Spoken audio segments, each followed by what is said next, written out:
Autour du balai matinal, des pirogues colorées, Ziguinchor, capitale de la Casamance, s'éveille au rythme du fleuve. À quelques mètres des pontons, bienvenue dans la base avancée de l'ONG italienne Accra.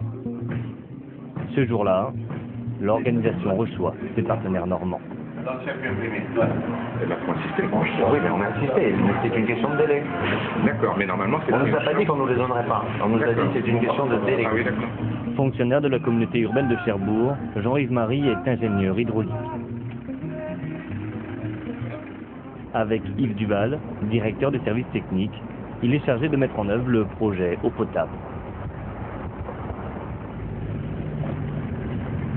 Là, on va où alors? À Djilakoun. Donc Djilakoun, c'est un des villages de la communauté rurale où on a réalisé un château d'eau qui est aujourd'hui normalement en fonction et qu'on va pouvoir découvrir dans quelques instants. En bordure de la forêt des Calounailles, le château d'eau domine le paysage de ses 15 mètres de hauteur. Construit en 18 mois, l'ouvrage a été réalisé grâce à la coopération décentralisée orchestrée par la ville de Cherbourg. Un forage puise l'eau à 87 mètres sous terre et alimente déjà 350 habitations et 5000 habitants. On n'a pas de coliforme préco, on n'a pas de sport de Clostridium et on n'a pas de streptocoque et on n'a pas de salmonelle. Dans quelques mois, 3 forages desserviront ainsi 100% de la population. Koubalan sera alors la première communauté rurale du Sénégal à être totalement reliée à l'eau potable. C'est aussi la récompense du travail fait par la communauté rurale, parce qu'il faut savoir qu'ici il y a un forage, un château d'eau, mais que derrière ça il y a des dizaines de kilomètres de réseau dont les terrassements ont été faits par la population locale.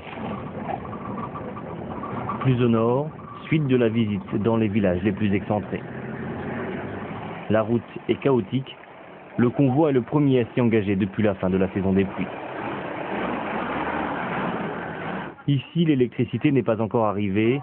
Pour faire fonctionner la pompe, le projet a donc opté pour 60 panneaux solaires installés prochainement. Le forage, lui, a seulement été réhabilité. Il y a 20 ans, une organisation chinoise avait en effet réalisé une première installation desservie par un moteur diesel rapidement tombé en panne. Le souci, malheureusement, il s'est produit l'absence de maintenance. Et cette absence de maintenance a fait que le groupe thermique a fonctionné quelques mois. Or, sans énergie, il n'y a plus de pompage possible. Et donc, le site, de 87 jusqu'en 2007, jusqu'à cette année, donc pendant 20 ans, il a été abandonné.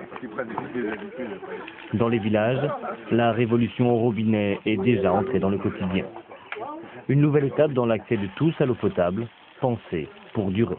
Il se poursuivra dans le temps parce que nous avons des populations qui sont impliquées. Il se poursuivra aussi dans le temps parce que nous avons des compétences, et je pense notamment aux techniciens de la communauté urbaine. Nous avons des qui pourront assurer à la fois le fonctionnement, à la fois le suivi de la qualité de l'eau. Pour toutes ces raisons, je suis convaincu que ce sera un projet qui sera pérenne et qui durera très longtemps. Et dans l'immédiat, débarrassés de la corvée du puits, ce sont d'abord les femmes qui bénéficient des retombées du projet d'adduction.